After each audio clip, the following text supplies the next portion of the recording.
So guys, today is an ironic book review. If you have kept up with me at all, you know that I had an ill-fated relationship with the book club. For the most part, I did not like the books from the book club, but the greatest irony of all is that I actually liked it. So yeah, it's kind of unfortunate that I wasn't able to share that bit of good news with the ladies, but whatever. Everything happens for a reason. The biggest spoiler of this book is that the beginning, the first half-ish of this book is a dream.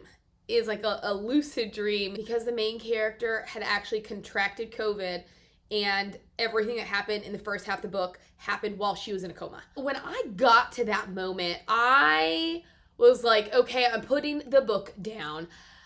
It's generally frowned upon to mislead readers like that, to open up with a dream, to at some point in the book do a 180 and say, actually, none of that ever happened.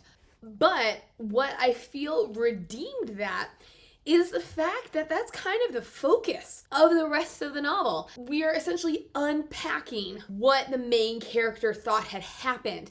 And we're trying to figure out, is it real? Is it not real? This wrapped up with all the COVID things tied to all of the COVID tidbits from the beginning of the novel, I thought went really well to depict an experience. It certainly brought me back to the beginning of the pandemic. Let's actually jump into it. The main character is a woman named Diana. She works for Sotheby's, and she is someone that will go out and try to get people to sell their art to Sotheby's or allow Sotheby's to handle the sale of the art.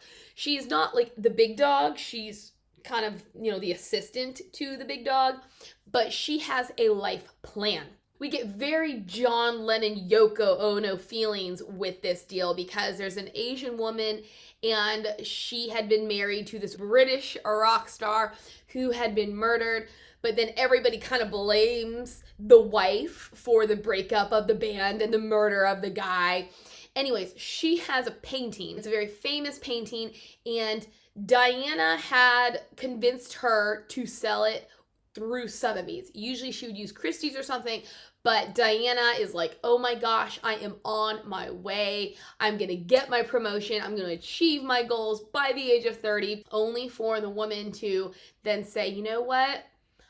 I don't think so. Not just yet. I'm afraid about this COVID thing. I'm afraid what might happen at the sale of this painting. This causes Diana to freak out because she's like, oh my gosh, I lost this sale and I'm going to lose my job over it. But thankfully, I have a 2-week vacation planned with my boyfriend Finn in the Galapagos. However, it turns out that Finn, who is a resident at one of the local hospitals, they live in New York, he says, I can't come. It's the 11th hour and my boss says that this COVID thing is going to hit hard. None of us are going anywhere. She decides to go to the Galapagos on her own, only for her to arrive at the island of Isabela and be told everything is shut down. So she has a choice: return to New York or get off the boat. She decides, why not? I am here for an adventure, to experience something, and what would it say about me if I just turned around and ran?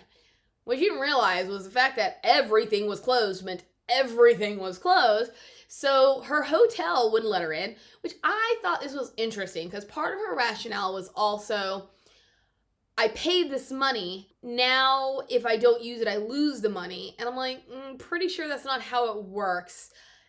That even though you don't understand the extent of the virus, once you got to Isabela and were told that everything was shut down and that the boat you were on was the last ferry out, pretty sure the travel agency would reimburse you. In any case, she and there had been 3 passengers on the boat. One guy was like, nah, it's all right. I'm going back. And then she and this young girl continue on. They get separated. She goes off to her hotel and she finds them locking up. They're like, too bad, so sad, we can't do anything for you. She is taken in by this older woman named Abuela. So there are issues with listening to an audiobook, is sometimes you just miss things. What I had missed was that she was staying in a separate apartment. It was basically a basement apartment. She is just complaining about or moaning about being hungry and having nothing to eat, and nothing is open for her to get food. And so I just kept thinking, this woman brought you into her home. Why isn't she feeding you? There is one point in time where Abuela does leave food for her. So I'm like, I don't understand what's going on here. I eventually learned that she's not living in the actual home. It's separate. But at the same time, my rational brain is saying, this Hispanic woman who knows you speak no Spanish and has brought you into her home because you cannot get to your hotel. Everybody knows you're the American tourist. I'm pretty sure that she would take care of you. Like, she would not just bring you to her home and then abandon you. It just wouldn't happen. Essentially, that's what happens. Although it's all kind of a moot point because none of this is real. However, we meet Gabrielle. Diana is like, I'm going to explore the island, and she goes to basically this tortoise sanctuary, and she is going to go for an apple off a tree, not realizing that these are poisonous, like to the touch, because she saw none of the warning signs, the literal physical warning signs that are written in Spanish and English, and she's tackled by this man, Gabriel. He's something of a jerk. Sometime later, she is exploring the beach and she's having a moment with a sea lion, only for blood to drip onto her hand. And so she looks up and she sees the girl that had gotten off the boat with her. She's 14 or so. Diana realizes she's self-harming. This girl's really standoffish. Diana's like, okay, there we go. Check in the enemy column. Turns out that Gabriel is Abuela's grandson, and then this girl, Beatriz, is his daughter. Gabriel is none too happy to be learning that Diana is staying in his apartment, even though it's not his anymore because he had moved out, and then Beatriz was coming back to the island because her boarding school had closed due to COVID. There's all of these things going on with them because there's obviously issues between Gabriel and Beatriz. It's obvious that he was young when he had her. She had been living with her mother only for her mother to kind of dump her on Gabriel's doorstep so she could sail off with her new boyfriend. Beatriz has all these feelings about that, and then she doesn't like being on this small island of Isabela because it's really remote. And Gabriel lives in this broken down farmhouse, and he is trying to farm land, even though he used to be a tour guide. And here's a bit of a spoiler. He stopped being a tour guide because he and his father had owned this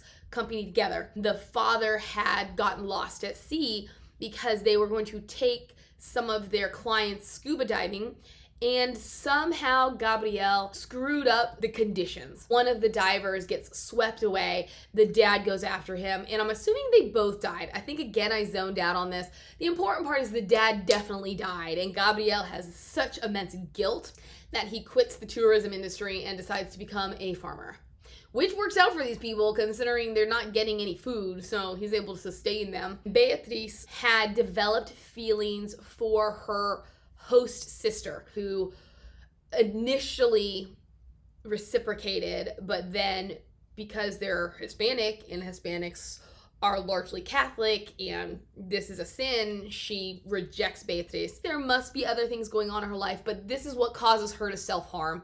She and Diana eventually bond. Diana eventually bonds with Gabriel, and if you cannot tell, there's a romance underlying, which I thought was intriguing and in the end disappointed me because Diana has a boyfriend, Finn, and she had found a ring that she had assumed he was going to propose to her with while they were in the Galapagos. This is where I think my biggest issue with the novel comes in, because in this dream state, Diana ends up sleeping with Gabriel. Her mother, who has dementia / Alzheimer's, has been in a home, and Diana has such poor reception that the home is unable to get in touch with her. She doesn't have a good relationship with her mother anyways, but eventually they get in touch with her, and she is FaceTiming right as the mother dies. So she has such guilt for various reasons and anger and sadness that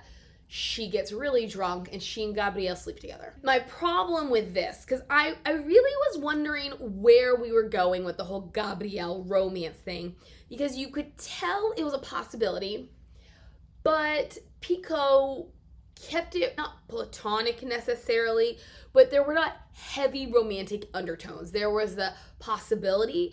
There weren't like stolen glances and things like that. There weren't a lot of missed moments. I was intrigued to see where we were gonna go. Which direction was Diana gonna end up traveling? She felt little to no remorse for cheating on Finn. Even though it wasn't real, neither in this dream state that she thought was real, nor in her reality with these visceral memories, does she ever feel guilty about cheating on Finn. There is a brief moment where she realizes what she's done, but then that moment is interrupted when Beatrice walks in on them. And then this I kind of don't understand either, but Beatrice walks in on them, and she feels so betrayed by Diana sleeping with her father that she runs off and she has to be rescued. To continue my cheating train of thought, Picoult not romanticizes the cheating, but she excuses it. She normalizes the cheating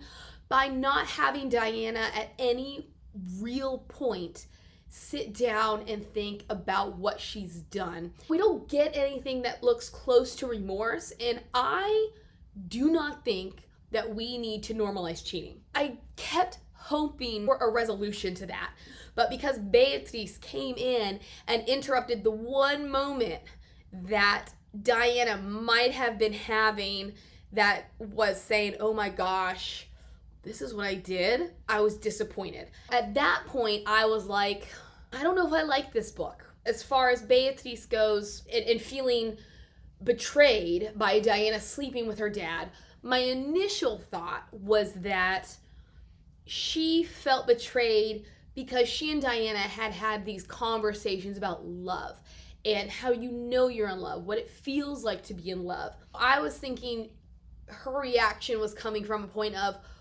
these are the things Diana has been telling me, and then this is what she does.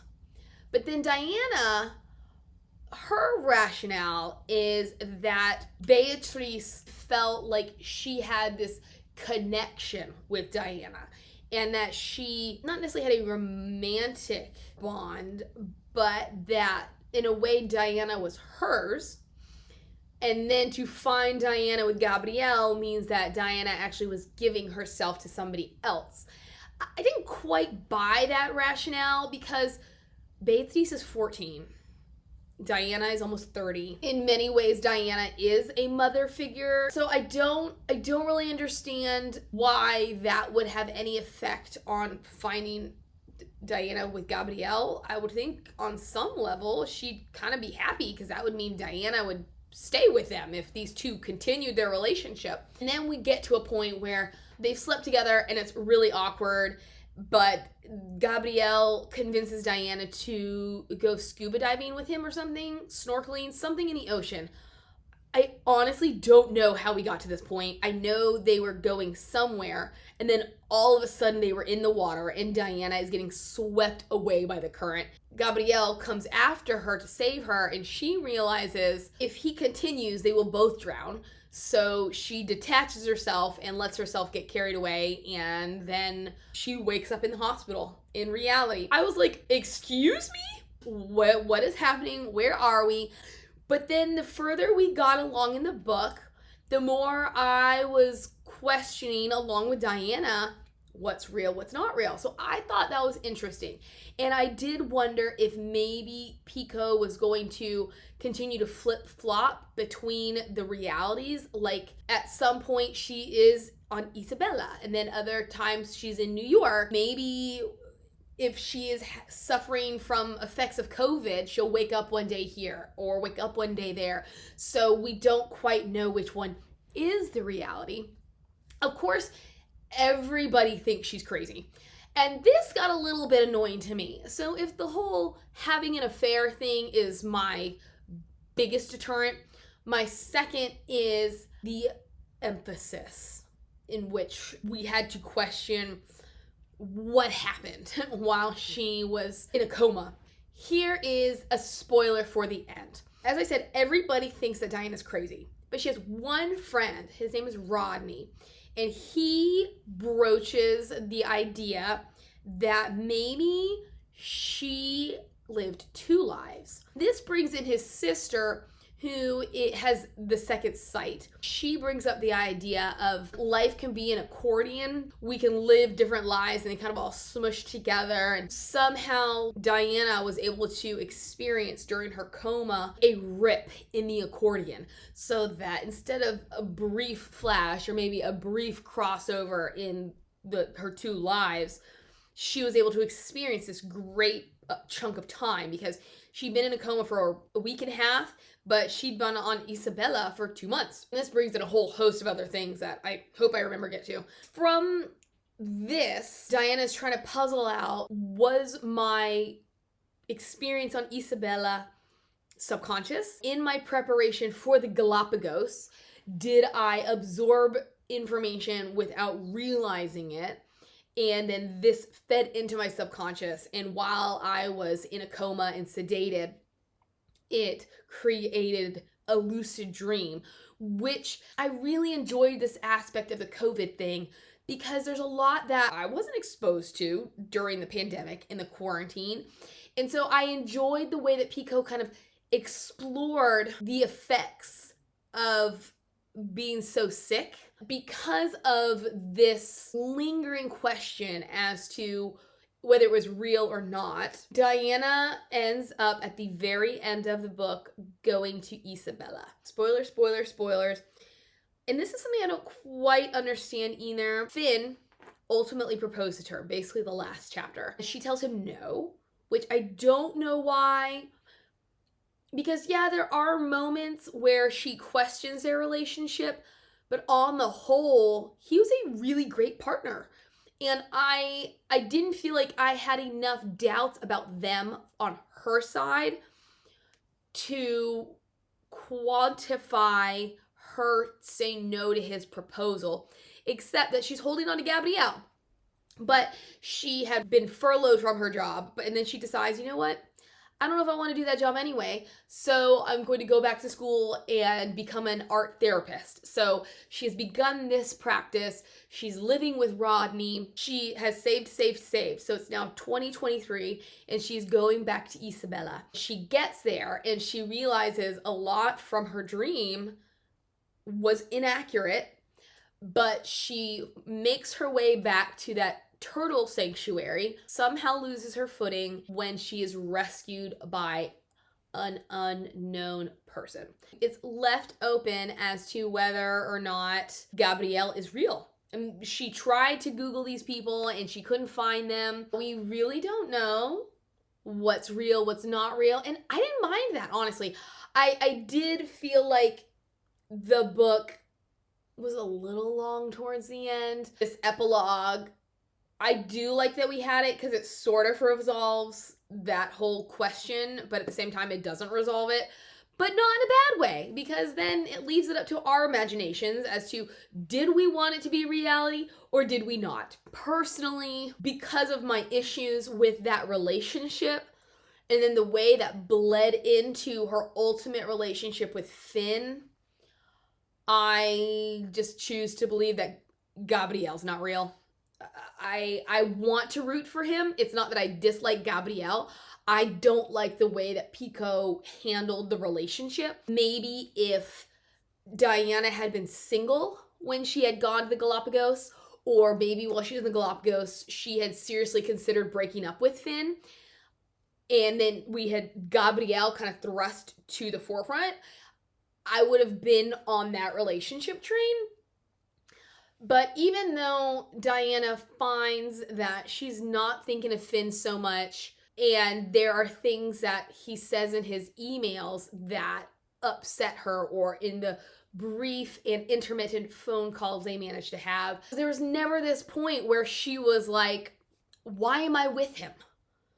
And wow, what about Gabrielle? Like, we never have that moment of indecision. And so I couldn't bring myself to root for her being with Gabrielle. To talk about her being in Isabela and getting these COVID updates, the writing was so intelligent. The topic then just became that much more clever. All these things that occur on Isabela, Diana finds ways of connecting them to what was happening while she was in her coma. Like, all the time that she was been swimming in the water, Finn had been having her put on her stomach because it was apparently supposed to help open up the lungs and enable easier breathing and things like that. And then all of these email updates. So one thing I thought was frustratingly cool was she would receive emails from him sporadically, because it just depends on her self-service. Because she couldn't respond back, she would write these postcards, and then she would hand them off to Beatriz, who had offered to mail them for her. And then when Beatriz runs away, she finds a stack of them in Beatriz's drawer, and she's like, these were never sent.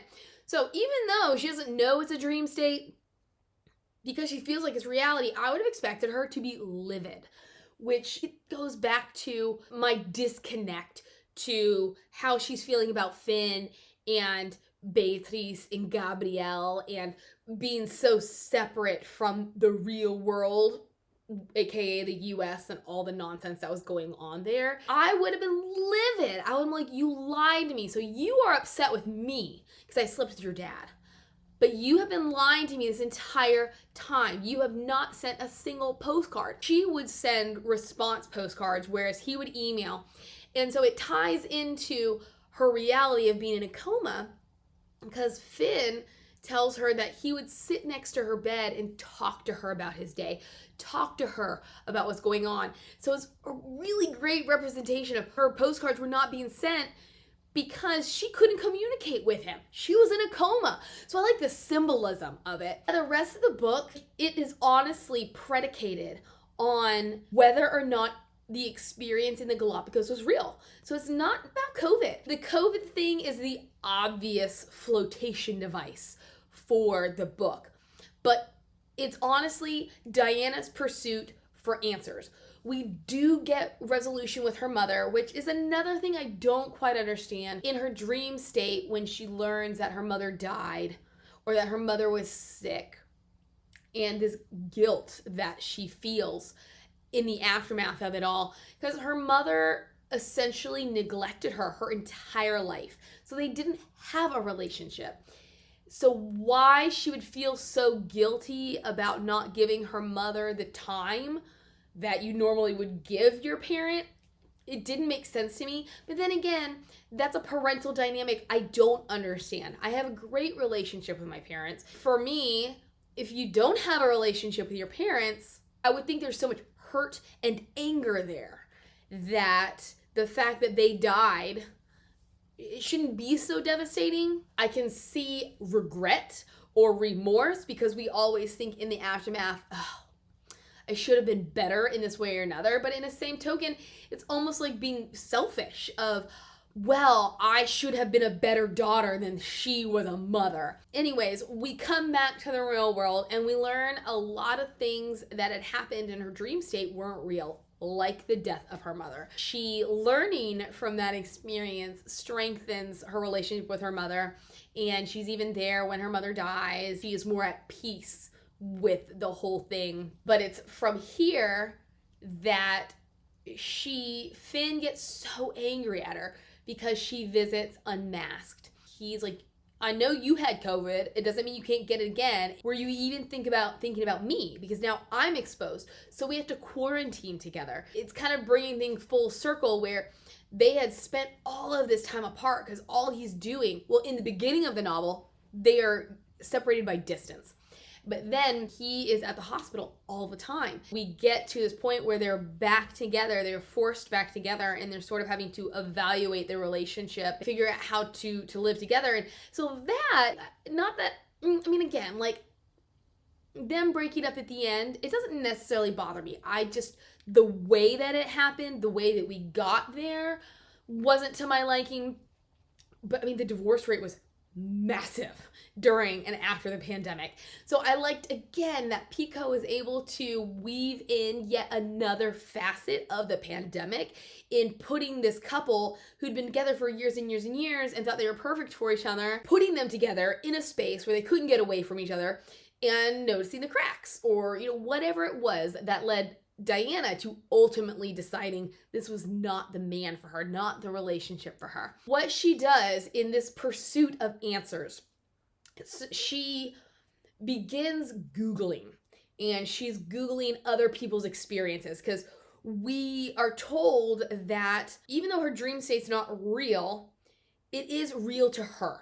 And this is something where I actually questioned. I was like, what kind of research did Picoult do? Because all these stories, these anecdotes, are these things she actually found, or are they based off of stories she found, or are they just based off the knowledge?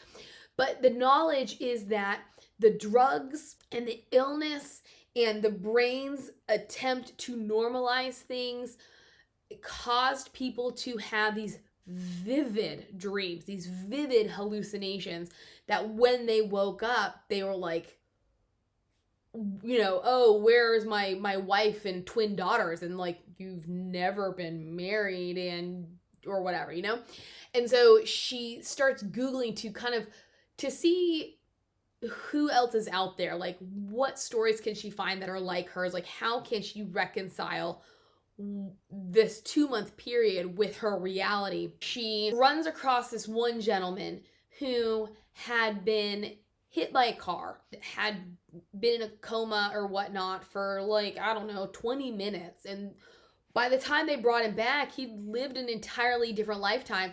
So I actually thought we were going to get more of that than we did, just because there was this huge emphasis on her finding someone who had experienced what she did, with having this whole other life in the span of a short period of time. He was convinced that this was real, that he truly had a wife and daughter out there, even though we couldn't find them. I thought this was really, really interesting, and it made up for the annoyance of her constantly bringing up Isabella.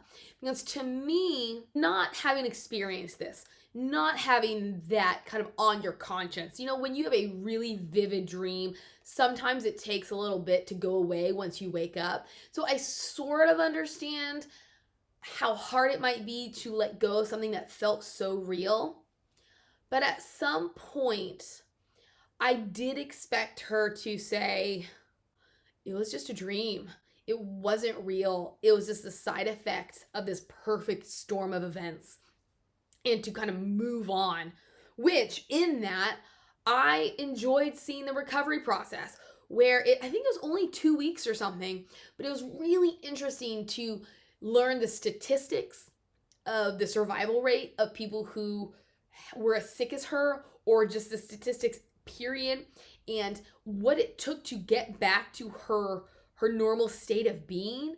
Like, whatever her coma state involved, intubation, things like that, she lost motor skills. She lost the ability to sit up. She couldn't go to the bathroom. She couldn't eat.